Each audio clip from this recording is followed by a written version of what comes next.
know.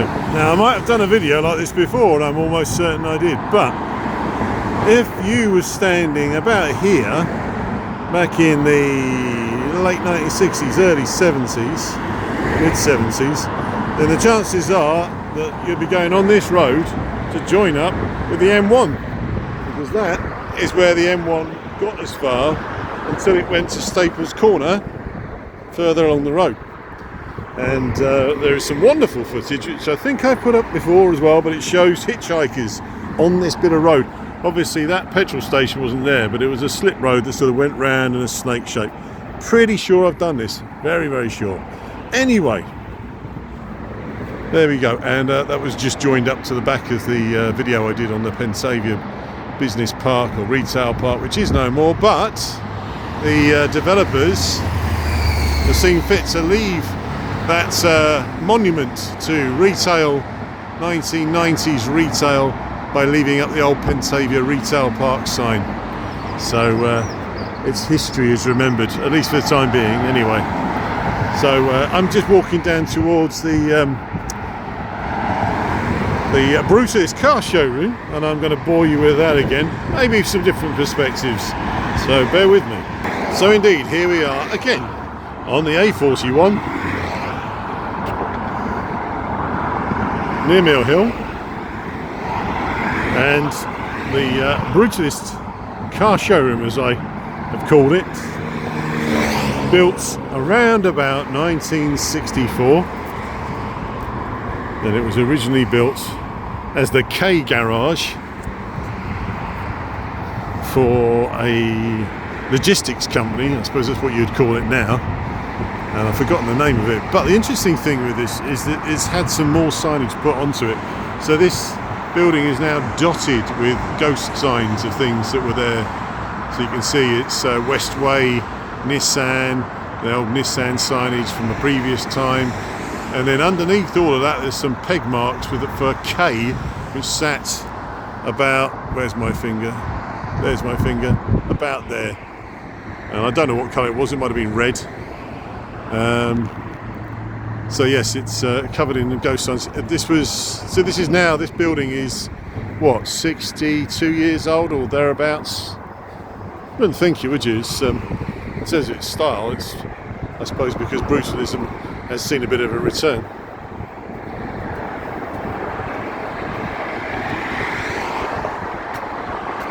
So I was asked some time ago to do a top 5 of my favourite Brutalist buildings, and this was one of them, unsurprisingly, because I still feel that it doesn't really get the credit that it deserves.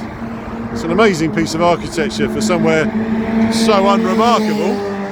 Shouting over Barry Sheen there. Lovely slab building. And when it was originally built, this glass fronted bit was in fact actually a national petrol station. So you had a petrol station at the bottom, and at the top you had workshops, repair works. There may have been a showroom for cars. And certainly that box on the side there was for displaying a car. I don't know whether they still do that. It looks to me like they don't, which is a great shame.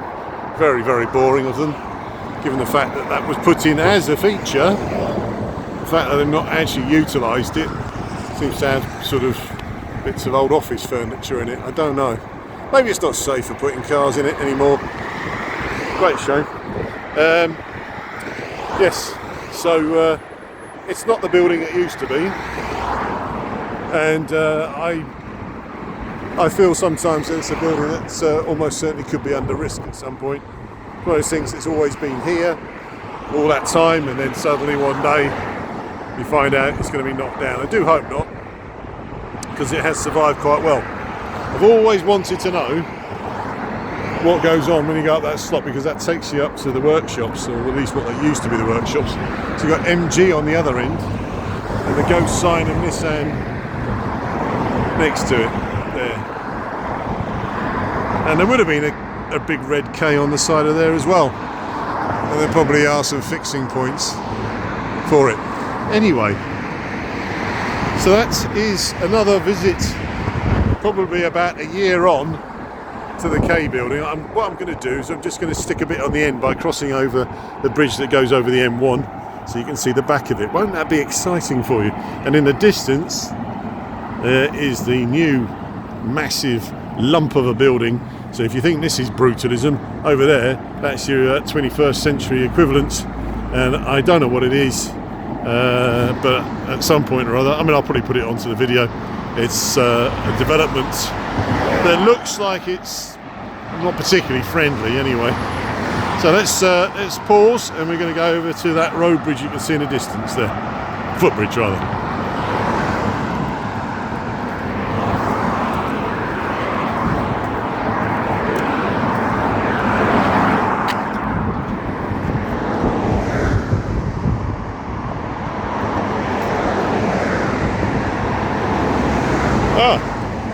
I don't know where I am now.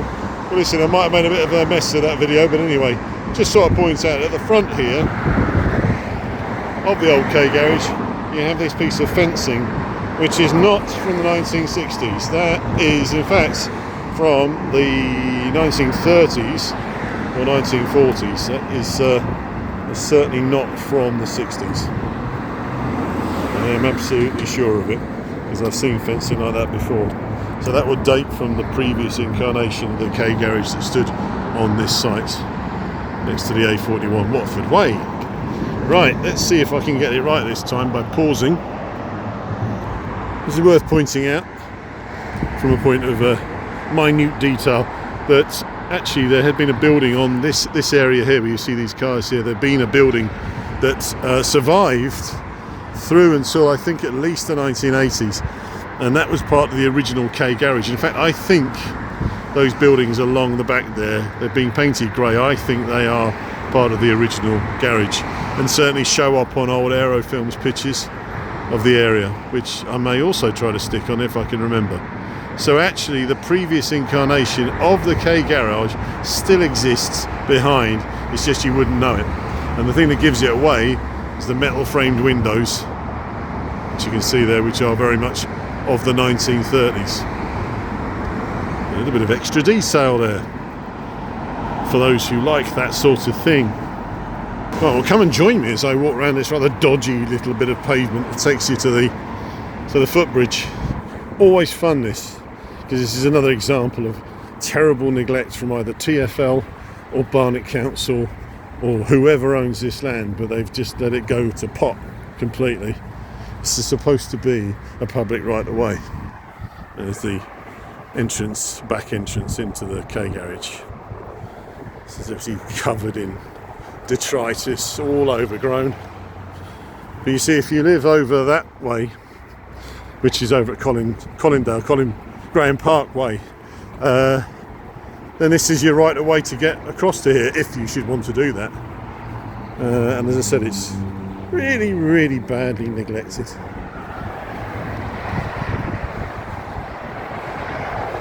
So this is taking you over the M1.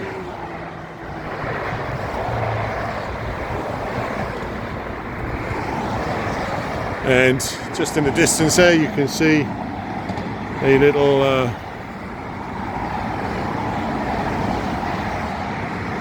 bit of the railway. You go underneath the railway there. That's an old right of way. It would date from the time of the railway's construction, which I assume would possibly be around about the 1860s, 1870s, something like that.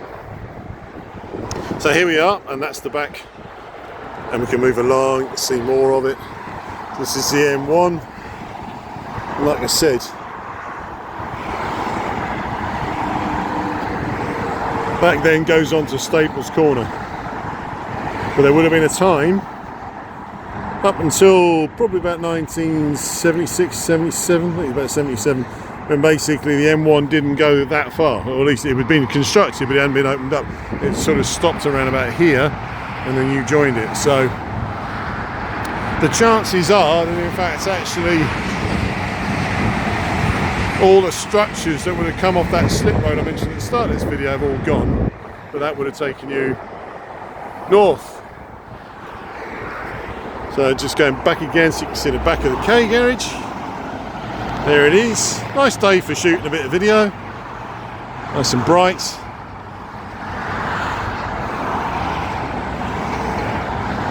Great building, very sort of purposeful building. It does its job, but it has a certain style about it which I like. I don't think many people like it. The people who obviously got fond memories because they always remember it being there, but I don't think it's particularly loved, apart from freaks like me that like sort of basic brutalist architecture that's not glammed up. I mean, whoever talks about this? Everybody talks about the Barbican. Everybody talks about the Barbican, and they talk about other bits and pieces, but they don't talk about the K Garage in Mill Hill, and I think they should do. So, hurrah! So that's yeah, a bit of a tatty-ratty video, but you know, given the track record of my videos, it's nothing unusual. So, want to hope a few of you might have enjoyed it, and if you haven't enjoyed it, well, chances are you weren't watching anyway. Thanks for watching all the same.